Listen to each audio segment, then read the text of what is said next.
Siamo nelle valli del Natisone, in Friuli. Il nostro viaggio alla scoperta di Vernasso parte dalla chiesa di San Bartolomeo, caratterizzata dall'altare ligneo del 1689, opera dei maestri intagliatori di Scofiaroca.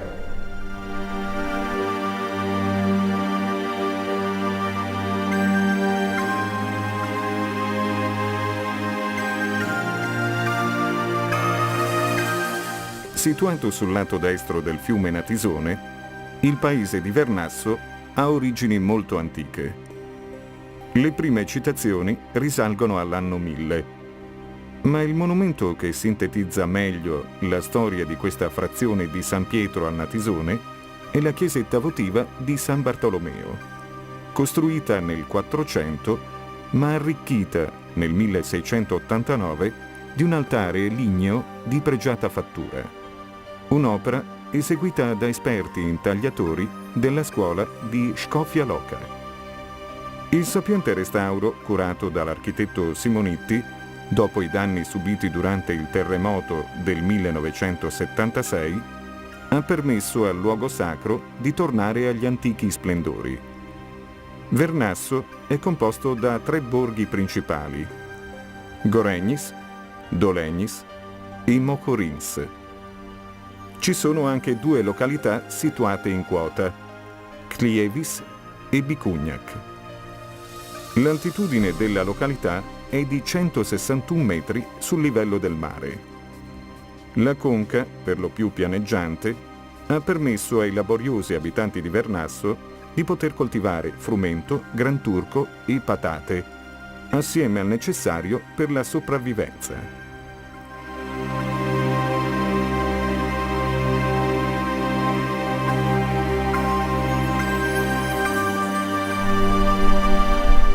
Emilio, era dura la vita nei campi in quel periodo? Sì, proprio dura. Si lavorava 15-18 ore al giorno, si lavorava quegli anni là. Si veniva la sera mezzi morti a casa. E non si cambiava 3 volte al giorno come adesso, era sempre quel pantofolo in montagna e su e giù, sempre quella.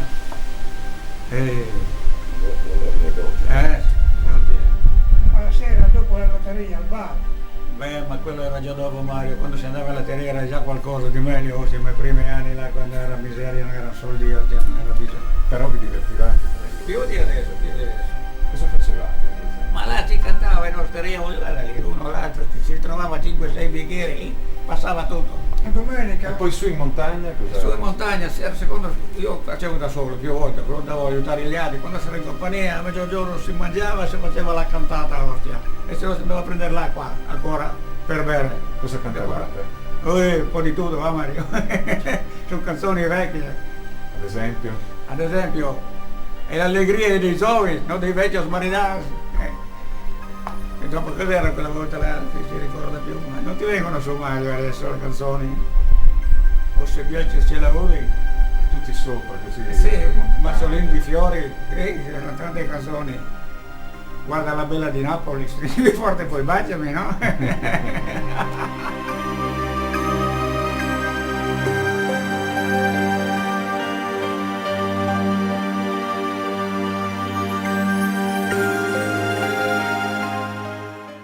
A nord, ai margini dei campi, si erge il colle Mladesena, alto più di 700 metri. Ad ovest, la breve catena della Murovizza. Situato verso sud, il Monte dei Bovi, chiamato familiarmente Mont dagli abitanti del luogo. Questi colli sono collocati a semicerchio, quasi a voler proteggere il paese. Un tempo venivano falciati dalla popolazione ed erano facilmente percorribili da chiunque, specialmente in autunno, quando si potevano rinvenire varie specie commestibili di funghi, tra cui l'Amanita cesarea, oggi quasi del tutto scomparsa. La ricca realtà boschiva favorisce la presenza di molta selvaggina pregiata, tra cui cinghiali, caprioli e qualche cervo. Recentemente si è rivisto anche il gatto selvatico. Scomparsa qualche anno fa, la lepre sta lentamente ripopolandosi.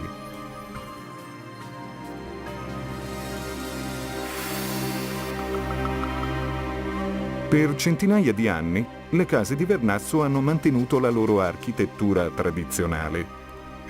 Costruite in pietra lavorata, erano molto basse e modeste, con finestre piccole, ma accoglienti. Venivano contraddistinte da ballatoi e linde in legno, sempre protetti da tetti sporgenti e rivolti prevalentemente verso sud. Per rendere le case più decorose, le si ornava con vasi di fiori dalle tinte più sgargianti. Oggi, salvo poche eccezioni, i ballatoi in legno non ci sono più. Il mutare dei tempi e la voglia di modernità ha cambiato la fisionomia del paese con abitazioni più spaziose.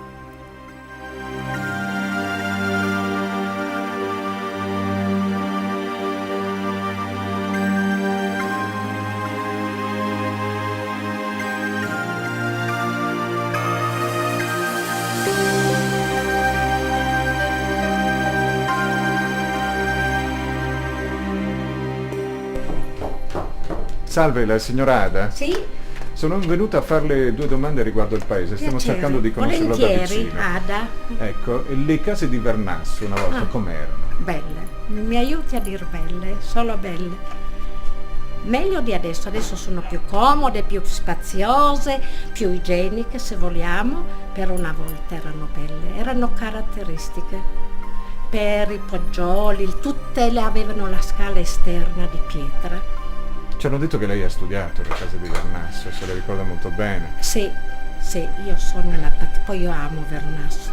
Vuoi parlare male di Vernasso? Per me è tutto bello, anche se siamo vissuti in una casa in 10, con poche stanze, senza riscaldamento, però io vorrei tornare indietro per quello. Eravamo in 6 fratelli. Per la comunanza. Bravo, proprio per quello, per il calore. In mezzo alle case, partendo dalle fenditure del monte Mladesena, scorre il torrente Potok, o Rio Grande. Si narra che una volta nelle fenditure del monte abitassero degli esseri strani e mitici, chiamati Krivapete. Il Potok si getta nel fiume Natisone, proprio in prossimità del grande parco festeggiamenti, esattamente di fronte all'ex mulino Gubana. Sul lato est del Monte dei Bovi è situata la vecchia cava dell'Italcementi. Utilizzata a partire dal 1958, oggi giace abbandonata. Un progetto privato la vuole destinare a parco geologico, grazie anche alla ricca presenza di fossili di ogni epoca e tipo. Aldo, com'era il lavoro all'Italcementi? Lei quando ha iniziato? Del 64. Ho lavorato per 23 anni come docente. Per i primi anni che sono venuto là era duro. Si lavorava sulle intemperie senza capotti, senza niente, sotto e dopo, però poi gli ultimi anni era bellissimo, si lavorava bene. Lei ha lavorato anche in altri luoghi? Sono stato a Trieste, ma quando sono andato via a lavorare ero passato di capo. Sono andato non come operaio, come sorvegliante, però essere distanti era meglio 100 volte migliore. Ecco, il lavoro all'Italcementi al tempo era considerato quasi un lavoro statale. Sì, è buono, la prima volta che appena siamo andati là, l'Italcementi l'ha considerata come una ditta dello Stato, per dire, no? Era forte, però purtroppo il lavoro doveva farlo. Ecco, Era pesante. Poi con la meccanizzazione sono cambiate Dopo era bello, si lavorava, sono venute le macchine nuove, tutte attrezzate bene con le cabine, con riscaldamento, dentro era diverso, ma i primi anni era freddo, neve, doveva lavorare sempre e non poteva fare a meno. Si era in tanti anche, si era in 25, 27, agli ultimi anni, negli ultimi 10 anni si era in 8, 7, 8, e si faceva la produzione uguale. la meccanizzazione. Era tutto diverso, no? Una volta uno che si era stanco, uno diceva una battuta, uno diceva l'altra, gli passava il tempo, sai, tutto diverso, invece adesso con 8 persone si andava a guanti lo stesso uguale. Staccare, che potrebbe diventare un museo.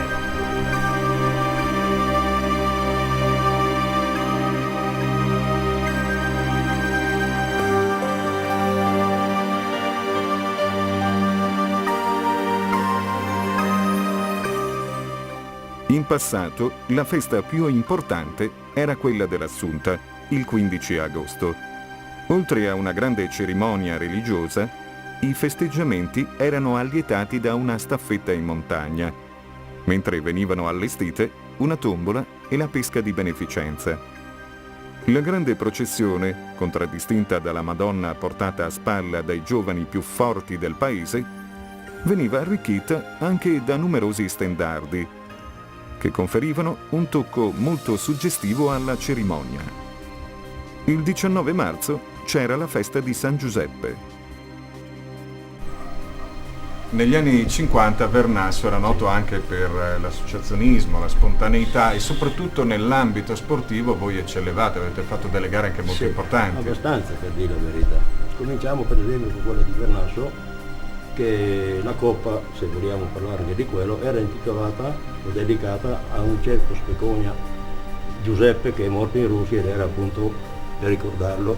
E chiaramente la squadra o le squadre ce l'abbiamo messa tutta per portare a termine questa staffetta e vincerla, per vincere la coppa che era intitolata a questo defunto, diciamo. Come avete iniziato a gareggiare? E un po' qua, sì, le prime gare le abbiamo fatte qui in loco, per dire, no? Poi dopo pian piano sono venuti a conoscerci e ci invitavano, diciamo così, a gareggiare in altre parti. Ecco, difatti un po' di qua, un po' di là, qualcuno ha vinto, qualcuno ha perso, qualcuno abbiamo fatto, insomma.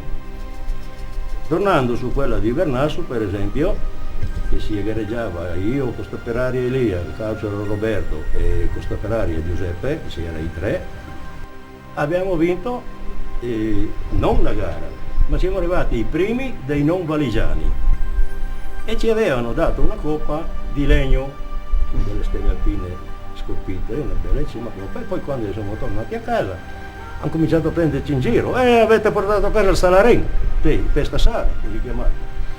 E basta, e via via. Poi tutte queste coppe le avevamo esposte in una stanza, poi dopo in questa casa, in questa stanza le avevamo ristrutturate, le abbiamo messe alla Taverna Fiorita.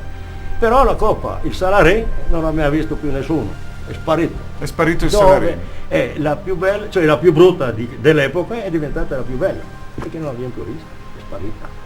Per la festa del 15 agosto, diciamo così, avevamo l'onore di scampanotare. Si scampanotava il mezzogiorno, si scampanotava la sera per 8-10 giorni a lungo. Poi immaginare il 15, il campanon ding e dagheton e ding e dagheton e ding e dagheton che si scampanotava. E poi tutto il resto è venuto poco.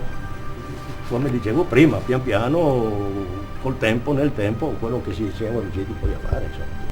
Ma se c'è una tradizione che a Vernasso è sempre stata molto sentita, questa è il carnevale. Le maschere, accompagnate dal suono della fisarmonica, visitavano tutte le famiglie del paese. Si partiva dal sabato seguente al 6 gennaio, quando a Cividale si svolgeva la Messa dello Spadone.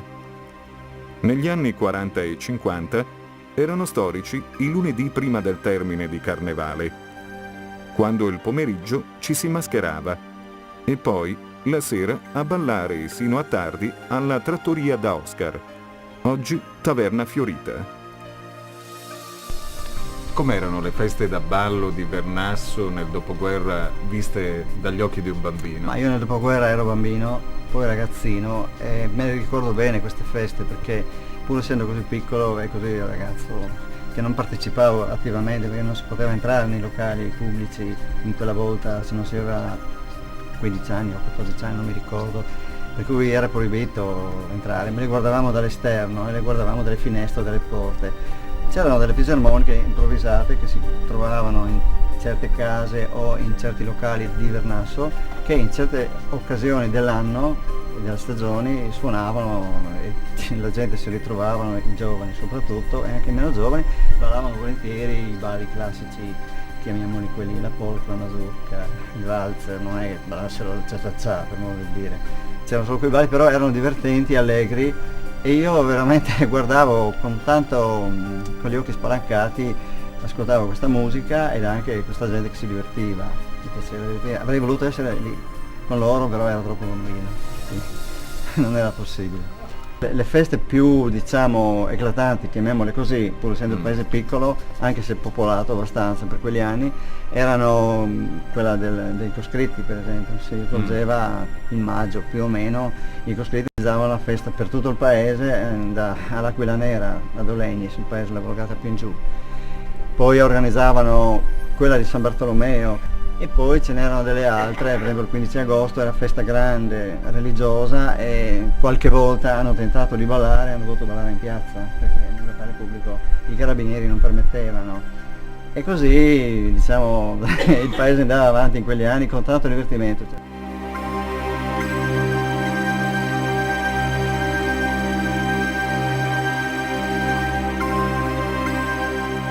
Il 24 agosto si faceva festa per la ricorrenza di San Bartolomeo. Dopo il rito religioso pomeridiano si organizzavano dei giochi per i bambini. Per l'occasione la borgata di Goregnis veniva adornata con frasche e girasoli in fiore. Durante il mese di maggio veniva recitato il Santo Rosario nella chiesa grande di Dolegnis, costruita in un periodo molto più recente per ragioni essenzialmente demografiche.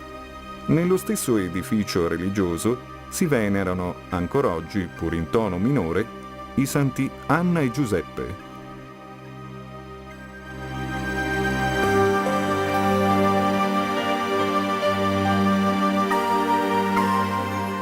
Ma la vita in paese si animava ogni sera, quando i contadini, in bicicletta, trasportavano in latteria il prezioso latte.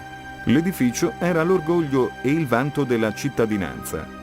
Necessario alla sopravvivenza del paese era anche il mulino Simonitti, ancora oggi ben conservato. Tra gli anni 20 e 60, il dinamico e intraprendente Don Pietro Quarizza ha saputo tenere unito e vivace il paese con le sue molteplici iniziative. Oggi di questi appuntamenti tradizionali ne rimangono in vita ben pochi, come la recita del Rosario nell'antica chiesetta, la processione della Madonna per le vie del paese, la festa di San Bartolomeo e la mascherata del sabato di Carnevale presso la Taverna Fiorita. Oggi Vernasso conta circa 200 persone, rispetto alle 400 degli anni 50. La latteria è chiusa da tempo, come pure il mulino, che non macina più. Le fontane, punto di ritrovo della gente del luogo, sono ormai tutte chiuse. Nonostante questo, la qualità della vita è decisamente migliorata. Nel 1973 nasce la grande festa sul Natisone, momento di aggregazione tra i più conosciuti in Friuli. Partita come festa di San Bartolomeo alla fine di agosto, venne ben presto spostata a causa dell'inclemenza del tempo in quel periodo. Le prime edizioni non furono un gran successo, ma la tenacia degli abitanti di Vernasso la ebbe ben presto da padrona. Fu negli anni '80, cambiato nome, che il forte gruppo di giovani diede un impulso alla festa, organizzando tornei sportivi che calamitarono gente da tutto il Friuli. Com'era la festa sul Natisone nel primo periodo? Il primo periodo, che va dal 73, inizio della festa, all'85-86, che poi c'è venuto il grande cambiamento, la festa è stata abbastanza stentata, specialmente per l'avversità del tempo, per diversi anni, e anche non essendo conosciuta la partecipazione era modesta, per cui si stentava molto a riuscire ad andare in pareggio, a recuperare le spese per tirare avanti, per rifare l'anno successivo. Però siccome Vernasso è un paese che ha carattere, la festa è continuata lo stesso, facendo anche opere di miglioramento del posto, fino al momento in cui la festa è riuscita a decollare verso la metà degli anni '80, il tempo si è messo dalla nostra parte, che prima non era, e di conseguenza siamo riusciti a fare qualcosa in più e avere più coraggio e più energie per poterla fare meglio. Si svolge lungo il Natisone, sulla riva del Natisone, vicino di fronte a San Pietro, ed è una festa che nell'85 era arrivata un po' a un cambiamento, perché prima era una festa comune come tante altre, poi dall'86 in poi si è voluto modificarla perché copiare gli altri non rende. bisognava avere delle idee nuove, noi le abbiamo cercate, le abbiamo volute e le abbiamo fatte e la festa è decollata, è andata in salita ogni anno meglio, poi sono entrati dei ragazzi, le nuove forze che attualmente sono dentro, che hanno diciamo, finalmente fatto decollare la festa. Oltre allo sport, negli anni è stato dato molto spazio anche alla musica, con il ballo liscio e con il Garden, angolo interamente dedicato ai giovanissimi, con musica da discoteca e concerti. Molto seguito è il concorso di Miss Maglietta Bagnata, nato proprio a Vernasso nel 1986 e poi riproposto in giro per l'Italia. Da alcuni anni viene allestita anche una serata dedicata al revival dei gloriosi anni 60 e 70, con la partecipazione di gruppi dell'epoca. La festa viene conclusa dopo 6 giorni con un grande spettacolo di fuochi d'artificio che richiama persone da tutta la regione. Nelle serate di martedì e sabato è necessario addirittura organizzare un servizio di bus navetta collegato con la zona industriale di San Pietro. Quanta gente in media partecipa a questi tornei? Ma l'ultimo anno, 2003, calcio 1000 partecipanti, pallavolo un 800 e un 500 alla marcia. Certo che sono dei Sono numeri... 2300 persone presenti lì da mattina a sera, già da colazione. Sì, sono veri numeri questi, Tiziano. Beh, addirittura quest'anno speravano anche dove mettere le tende, perché c'erano in mezzo al parcheggio piazzate le tende. Certo che una delle cose che stupisce un po' tutti è il luogo dove è situata questa festa. Oggi come oggi alla ricerca proprio di spazi, di luoghi dove la natura è più o meno incontaminata, trovare una festa come la vostra fa veramente molto piacere a tutti. Diciamo che lì è un parco naturale, il nostro merito è averlo curato negli anni fino a portarlo ad essere accogliente per tutti, non solo alla festa ma anche prima e dopo. Infatti parecchie comitive ci chiedono di poter svolgere delle piccole festine sul luogo dove facciamo i festeggiamenti in agosto. Bene, e i giovani come reagiscono? Sono contenti? Collaborano? Ma i giovani del posto, quei pochi che ci sono, perché ormai non ce n'è tanto, collaborano e sono sempre più attivi. Ma anche i ragazzini dai 7-8 anni vogliono partecipare e addirittura chiedono di seguire dietro i banchi, perché così hanno l'esempio dei vecchi e devono seguirli per forza. Quindi è l'esempio dei vecchi che viene imitato, quindi questo passaggio generazionale. Ma direi di sì, perché ormai sono 4 generazioni che lavorano, quelli che hanno lanciato la festa, quelli che portano avanti adesso, sono già i nipoti dei nipoti. Però questo fornisce però un'immagine dinamica di Vernasso all'esterno. Ma diciamo anche che siamo un piccolo paese, 200 persone, 150 persone, alla fine riusciamo a portare 300 persone, tra amici, conoscenti, amici degli amici, che si divertono più a lavorare che a far festa all'esterno. Facciamo un brindisi a questa grande festa di Vernasso. Certo, a migliorare sempre più, Certamente. e trovare sempre più gente. Come sempre. Auguri. Salute.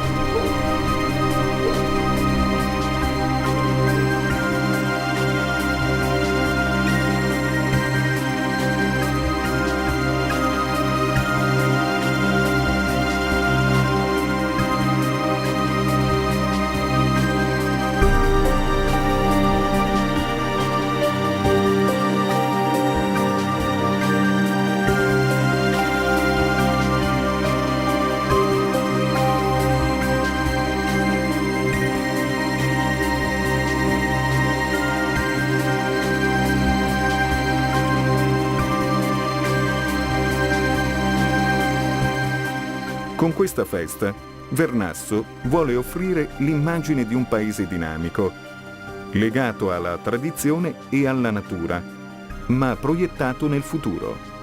Un modo di vivere al passo con i tempi per far rivivere il senso di comunità che l'ha sempre contraddistinto.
La festa sul Natisone di Vernasso è nata nel 1973 come festa di San Bartolomeo.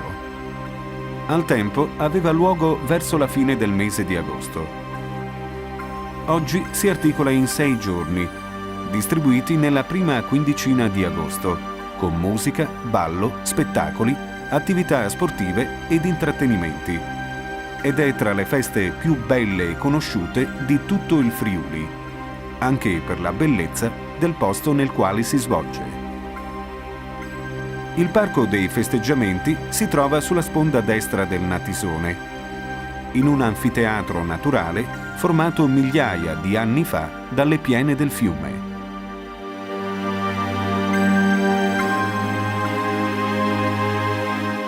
Il gruppo organizzatore è l'Associazione Culturale Insieme per Vernasso, nata con l'intento di rivitalizzare il paese, da sempre autentica fucina di iniziative. La formula vincente del gruppo trainante è molto semplice. Tutti i collaboratori prestano la loro opera gratuitamente, prima, durante e dopo i festeggiamenti. Per organizzare la manifestazione, un folto gruppo di paesani si riunisce periodicamente ogni 15 giorni. Nei giorni della festa, presso il Parco Festeggiamenti, sono in funzione vari chioschi per la somministrazione di cibi e bevande. Ma è l'organizzazione la chiave vincente. Ogni singolo chiosco ha come punto di riferimento un paio di responsabili organizzativi per la gestione logistica del personale volontario allo scopo di far funzionare tutto al meglio anche nelle ore di maggior afflusso di pubblico.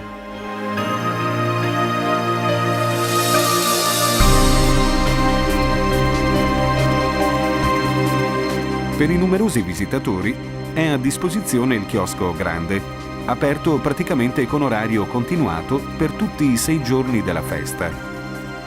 All'interno si serve ottima birra tedesca di qualità eccellente, bibite, vino e gelati. In un altro chiosco trova spazio la cucina, che fornisce ogni giorno ai numerosi intervenuti cosce di pollo, coste di maiale, salsicce e cevapcici accompagnati da polenta. Il tutto viene cotto alla griglia con brace di legna. Oltre a queste prelibatezze si possono mangiare formaggi locali, frico, pizza al taglio, pasta asciutta al ragù e patatine fritte. Il cibo si può gustare stando comodamente seduti ai numerosi tavoli all'ombra delle acace o sotto il tendone ascoltando buona musica.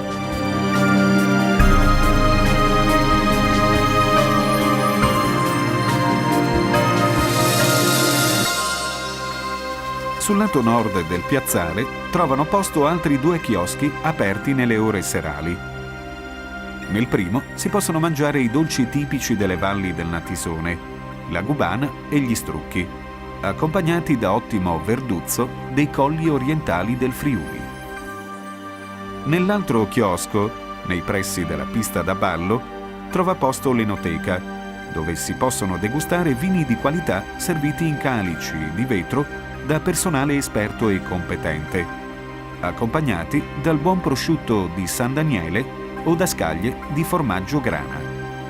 Al centro del piazzale trova posto la pista da ballo, con il palco dell'orchestra dove ogni sera si esibiscono gruppi musicali che intrattengono gli ospiti con musica da ballo.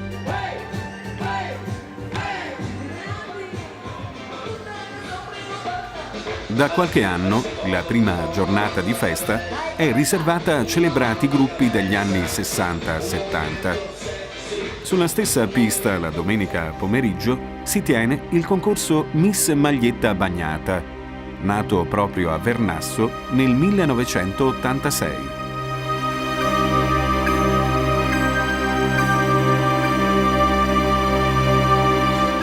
Poi c'è il Garden, spazio accogliente ed intimo dove validi gruppi musicali tengono compagnia ad un pubblico per lo più giovane.